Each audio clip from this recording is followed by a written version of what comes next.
And what about on the border? A big issue with you, of course, we all famously remember that shot of you pointing your finger at President Barack Obama. You didn't have a scared bone in your body, but you're talking about how you were tweeting out Donald Trump's last day in office and looking forward to the real Donald Trump securing our borders starting tomorrow. Tell us the story behind this picture. I know I ask you again and again, but a lot of people aren't familiar because that is rare for someone. Most people are in awe of the president, you know, because it doesn't matter whether Republican or Democrat. And I went there, what went on there? I went there very respectfully to meet him, and he was coming into town.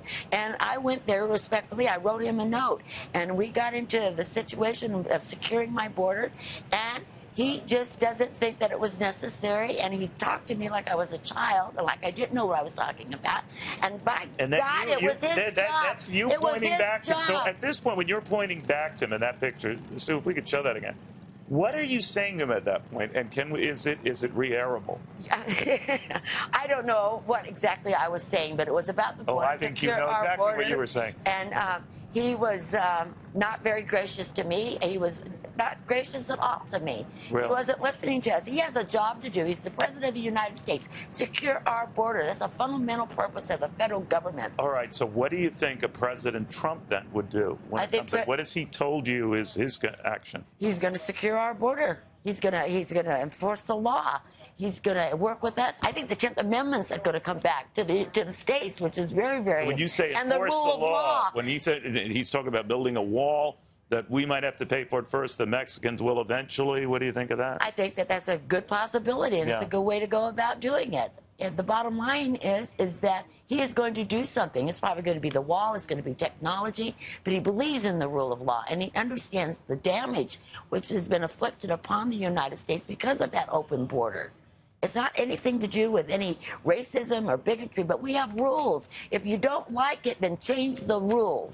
One of the things we're watching is the Trump motorcade, and that's so exciting. It is, right? So I mean, exciting. You think about it. Here we are in Washington, overlooking where tomorrow there'll be a peaceful change in power, and that is something that is unique to this country, isn't it? No matter the divisive election or whatever. It is the best thing that could ever happen to see that peaceful transfer of power of America. And it should be all Americans coming together to enjoy, embrace, and celebrate that day. Everybody. Right. Do you think that does it matter whether he is getting to work Inauguration Day? Some say, no, you can wait till Monday. Others say, no, you got to do something on Saturday. How do you feel about this? I know Mr. Trump. Mr. Trump works every day. You're president all the time, right? Every day, yes. Yeah. He is a hard worker and a great listener and a sharp mind. And I'm sure he'll be working tomorrow. He'll be doing stuff, getting it done, doing the job for America. The most likely thing, though, Governor, appears to be these executive orders he would do. But would you find it at all ironic that he is doing the one thing he criticized his predecessor for doing? Well, I think that if he does, you have the privilege and the right to do executive orders. Absolutely. What President Obama did, in my opinion, and a lot of other people, it was unconstitutional. You can't decide immigration laws by the stroke of a pen. I mean, I could do executive orders as governor, but there was a limit to what you could do. You can't write laws. Bottom line, today with the events and the speech, we're told that Donald Trump has been fine-tuning that speech. What do you want to hear in it? Well, I hope that he discusses certainly the border. I want to hear him discuss the issue of education because that's why I got involved in politics. And I'm hoping that the Congress certainly looks to Betsy DeVos and they get her confirmed because she really is truly a person that supports education and an education with high academic standards for all children.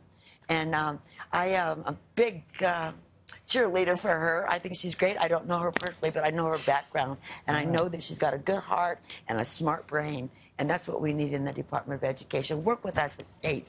Get the job done. Betsy can get it done. All right. We shall watch very closely. Governor Brewer, thank you very much. Great seeing you again. Good seeing you. All right. Enjoy the next couple of days. They're going to be rather eventful.